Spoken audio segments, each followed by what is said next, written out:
In life, we all encounter obstacles, and those obstacles come in all different shapes, sizes, and forms. The question is, how do we handle those obstacles? Do we attack them head on, or do we allow them to make us quit? Welcome to the No Quit Living podcast, where we aim to motivate and inspire listeners to never give up on themselves, their dreams, or their goals. We will interview successful people from all walks of life as they share their no-quit stories when they had the choice to give up or give in, but they didn't. We thank you for listening, and we hope to be that jolt of positivity as you go for your greatness. Welcome to episode number 107 of the No Quit Living podcast. I'm your host, Christopher J. Wirth, and today's theme of the day is positivity. Our quote of the day comes to us from the Dalai Lama. In order to carry a positive action, we must develop here a positive vision.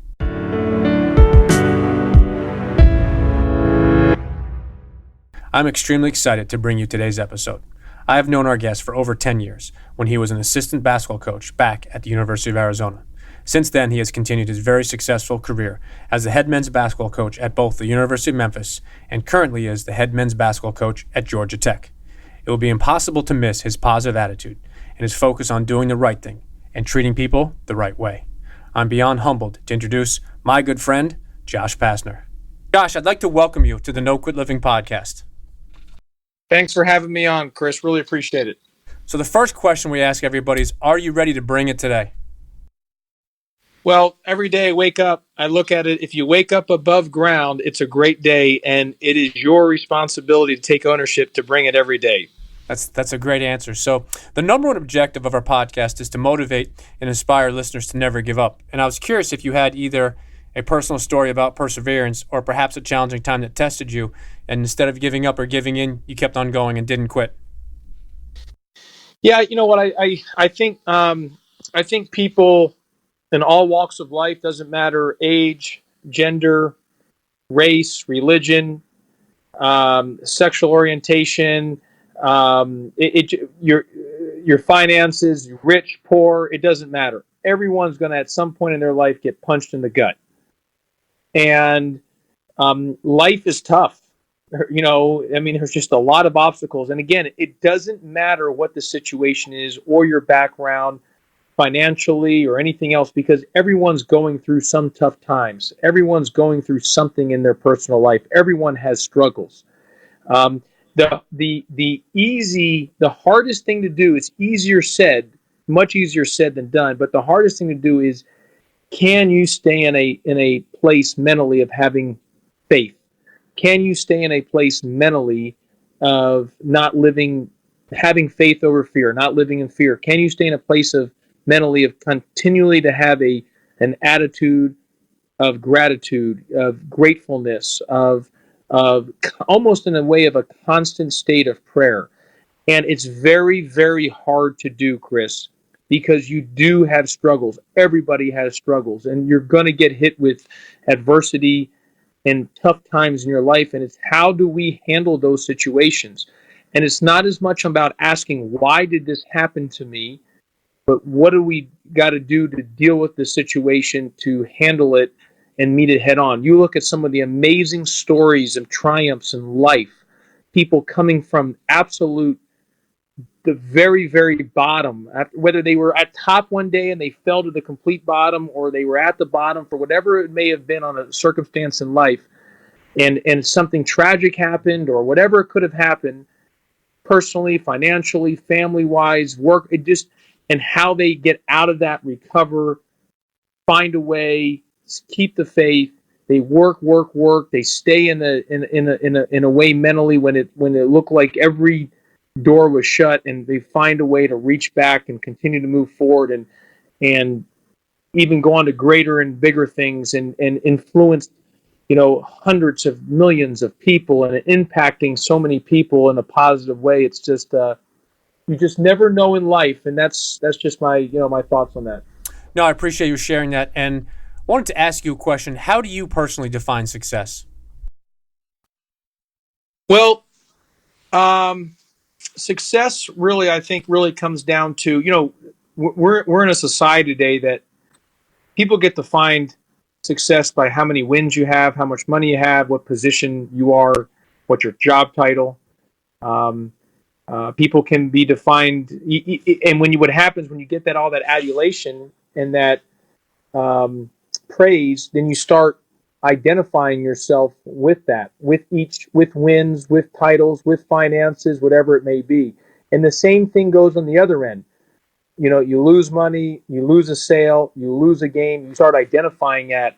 And the reality of it is that is not what defines success. Maybe in society, with media and everything else, they can define that. But as an individual, I really believe success is, and it's really comes down to sort of like what John Wooden had in his pyramid of success about being doing the best and being the best you can every single day, trying the best you can.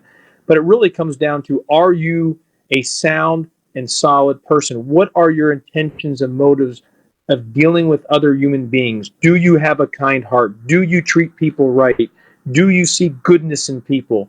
Are you a person that wants to give off great positive energy? Do you take your responsibility seriously if you're a father or a mother or whatever it may be, of being a husband or wife and raising your children? I mean, it's all those things that go and combine, because we've all known many people who couldn't put two nickels together and who are some of the greatest people in the world. And we all know people who are multi millionaires and who are just bad people and not good people, and vice versa. It could be on the reverse end of that as well too. So the key is, how do you treat people? Are you a good person? Do you treat people with respect? Are you kind? I think all those things are really about the definition of success. No, I love that. I love that definition, and I appreciate you saying that, because I think it's really important that it's how you define it is based on how you treat others, not so much from a society perspective of money and wins and losses. So I appreciate you sharing that. Well, when the good Lord takes you away, I don't think It's really interesting. When the good Lord, when people die, life moves on. People, like, sometimes you get forgotten about, in a sense. And when I say that, not in a negative way, it's just, unfortunately, part of life, there comes death. Sometimes, there's tragic things happen in life, obviously, and that's why you don't want to take any day or any breath for granted. And and part of that is when the good Lord takes you away, when it's your time. You're not going to put on your tombstone there. It's not going to say how many wins you had, how much money you accumulated, how much money you have in the bank. I mean, it just doesn't put that. And then and people grieve and mourn, but about 2 weeks later, people, you can be forgotten about that. And I say that because, my grandfather, who's 99, and he still drives to this day, believe it or not. But he tells me they live in a retirement home, and it's and a lot of people there. It's an older age group, and he's people unfortunately pass away, and he says, what's interesting is they'll be playing like bridge. A group will be playing bridge, and one of the members, because of age or whatever, or sickness, passes away, and they bury him, and they mourn. But 2 weeks later, they're playing the bridge game again, and because life moves on, if that makes sense. And so you're not going to be remembered on the amount of money you made or the wins or anything else. You're going to be remembered about, how do you treat people? Did you impact people by treating people right? Were you kind? Were you respectful? Did you show compassion? I think all those things matter when it really says when it's all said and done. No, I totally agree. And I was curious, if you had to define yourself in one word, what would that word be? Positive. Just positivity. How's that? Positivity. That's a great word, and that definitely goes hand in hand with a lot of stuff we talk about, no quit living. So I wanted to ask you, if you could go back and give the 20-year-old version of yourself only one piece of advice, what would that be? Boy, I wasted a lot of time worrying and living in fear when none of it happened.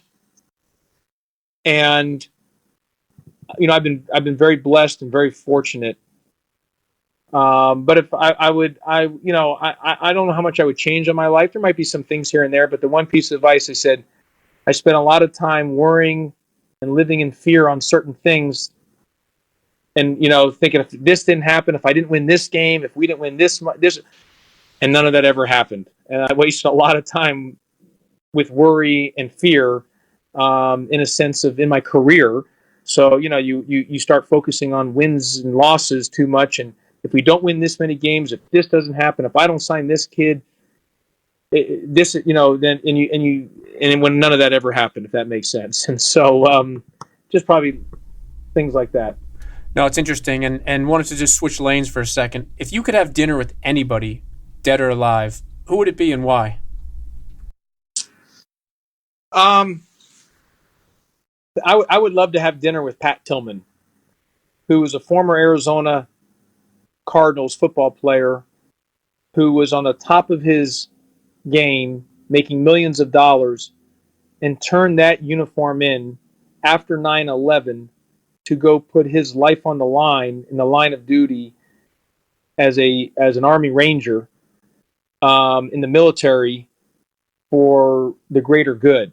He unfortunately lost his life by friendly fire in Afghanistan, but he made the ultimate sacrifice, and he didn't have to do that. The guy is a professional football player making millions of dollars at the peak of his career, and he left that because of a higher calling.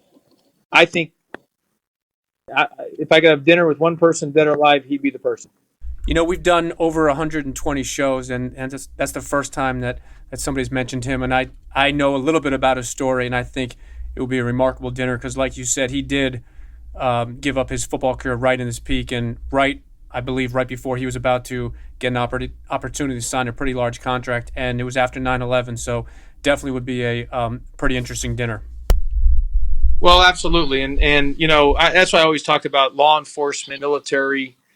I don't anyone in doing what they do. I mean, they're just true heroes. I mean, yeah, firefighters. I could go on and down the road. ATF, DEA. I mean, think about all these people that go undercover that to go get bad guys, to go get the bad guys, to go get the bad people, and I mean, who do you think does these things? Or I mean, there's just so many heroes out there that are putting their life on the line, and both domestically and internationally. And I mean, just got to give them a lot of credit. They're heroes.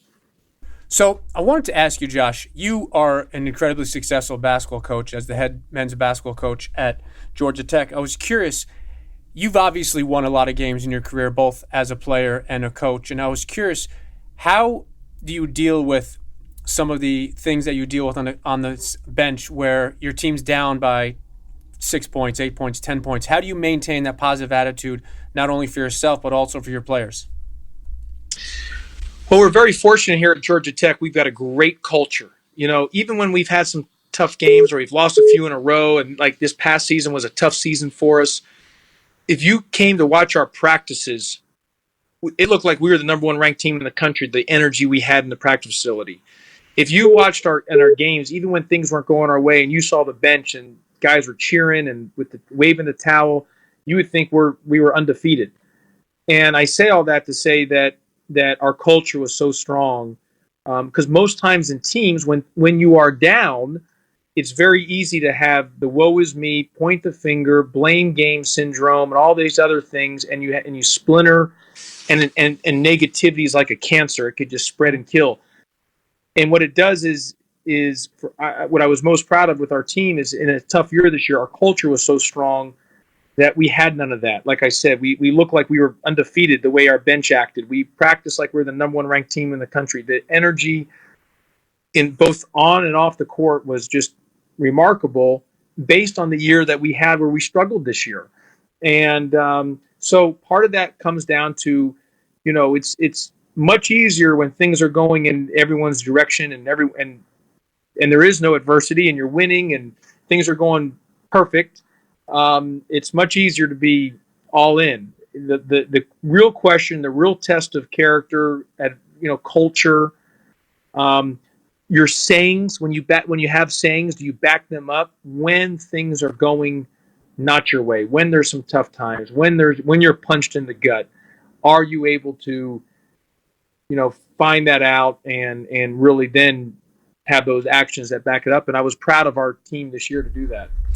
I think that's remarkable that you say that is, and I think as a former college coach myself, I think a lot of times people look at teams when they're winning, and it's pretty easy to think about winning, and it's pretty easy when things are going great. And it's obviously, I think, and maybe you could agree, is you get tested, and when things are not going well, that's when you really develop character and culture. And I think that's when teams become closer and better in some ways. Yeah, there's absolutely, and being around teams, you're with each other. It's like being with like a family. You go through some tough times. You're in that foxhole together, and you just grow a bond. I mean, it's just I don't like to always use comparisons of sports and military, because in military you're putting your life on the line. I mean, it's dead. You're either going to go, you're together based on a possible situation where it's life and death. I mean, do you go home to see your wife and kids, your husband or kids, whatever it may be? Are you going home because if you make a mistake there, you can get killed? Sports, obviously, it's not a life and death situation. But what I would tell you is teams in sports is similar to the military in the sense that people are together. You're in that bond. You're in that foxhole together. So when you're going through some tough times, you've experienced tough times together. It's hard to explain. You've created that feeling with each other, and when you've gone through some tough times, or it just makes you that much stronger and stuff that stays with you, forever. And I look at some of the bonds, even when I was in college, and my teammates, the strength that we have together is, some of your best friends, and vice versa, in high school. I mean, there's just something about sports that's very similar to military without the life and death situation. No, I couldn't agree more. And I was curious, before we let you go, I wanted to ask if you have any parting words you'd like to leave with our listeners. Yeah, I don't know. I mean, look, life is life's a journey, and there's a lot of ways to skin a cat. I do know that it's interesting. I don't know if you ever seen, like, on this TV show, Why Planes Crash, and I'm going to tell you two stories, and then I'll leave it at that. I'm watching these shows. It's called Why Planes Crash, and here are these planes. You're going up in these planes, and they have this. It's commercial airlines, and obviously they're tragic and all these different things, these accidents. Well, you go on there and you hear and you think about it. These people are getting on the airplane, and they have no idea that this is going to be their last breath, that this is it. And did you have a gratefulness? Did you say what you needed to say to the people, of how you felt? Did you leave angry? Did you leave stressed? Did you leave in fear, regardless of financial or anything else? And I watched it. I'm thinking, these people are they have no clue, and then all of a sudden the plane has a tragic accident, and everyone on board dies. And before they walked on there, they never probably thought ever that they didn't think that this could happen. And because of an accident or something went wrong with the plane, boom, just like that. And it goes back to, on your last breath, have you lived life to the fullest, as in terms of, were you good to people? Did you tell your loved ones that you loved them? Did you, treat people the right way? All those things. In the last story, I was with someone the other day, and he told me we were talking when he has 4 kids. He was telling me about his son, and he told me his son was in the Air Force, but he passed away. He said he died on a motorcycle accident.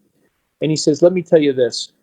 He said, I was very hard on my son. He was a little bit, he would get himself in trouble here and there. He kind of crossed the line here and there on some things, and I was just so hard on him.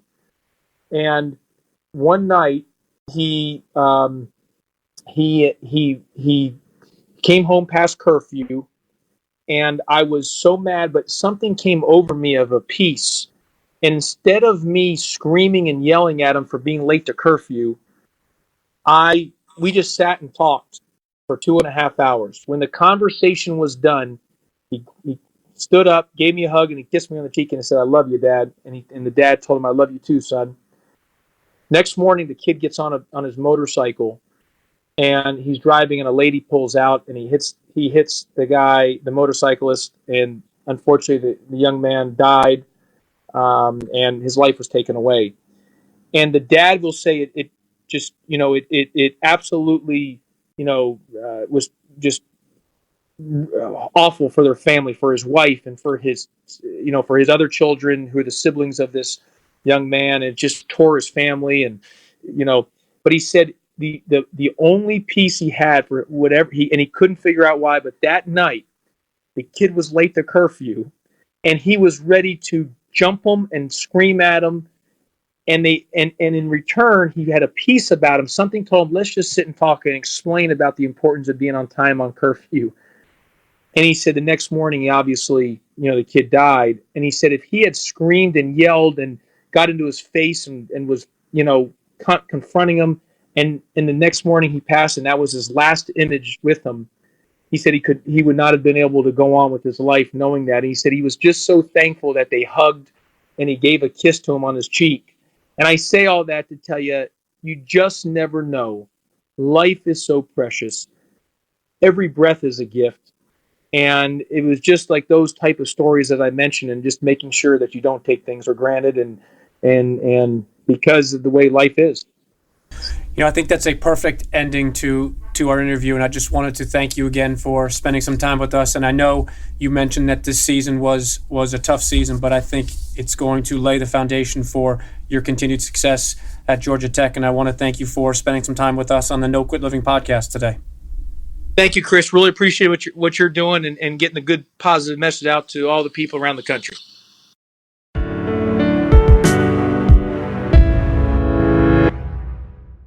Thank you for listening to episode number 107. When it comes to quality coaches and individuals, it will be hard to find a better person. Josh gets it, and in such a cutthroat business as college basketball is, the game definitely needs more people like him. Josh definitely has an attitude of gratitude, and I believe his players see that, feel it, and as a result, they leave everything on the court for him. As a team, they had a tough year, and when they were challenged during those tough times, Josh said it would have been easy for his players to have a woe is me attitude, but they didn't. Their team culture was and is strong, and when they could have given up, they didn't. Josh shared a story about a gentleman he met that shared a pretty personal story with him about his own son. Josh said that this gentleman shared with him that one night his son came home well past curfew, and when the father was going to begin scolding him and really getting into his son, something told him not to. Instead, the father and son had a 2+ hour conversation, and at the end, the son told the father that he loved him and he gave him a hug before he went to bed. Unfortunately, the son died the next day in a terrible accident, and the father's last memory, the night before, was a positive one. In his closing remarks, Josh spoke about the importance of when you breathe your last breath and you reflect upon your life. Were you a good person? And did you tell the important people in your life often that you love them? I would like you to please consider your own actions. When given the chance, do you immediately react to others, or do you pause and instead respond in a positive fashion? It's okay to be upset or even concerned, but I challenge you to think about responding versus immediately reacting. As Josh mentioned, everyone in life gets punched in the gut. We have bad days, and unfortunately there are things that knock us off course. But with all of that said, are you a good person? Do you treat people the right way? Although I'm sure we would all love to go back to last week or last month, or maybe even a year ago, I challenge you today in moving forward. Don't stress about your past or worry about events or things you can't go back and change. Instead, from this point forward, aim to be the best version of yourself and aim to respond in a positive way as you go for your greatness. And lastly, to our listeners, thank you. We truly appreciate your time, and we hope our episodes inspire you to keep on attacking life and never giving up. To quote Dr. Norman Vincent Peale, it's always too early to quit.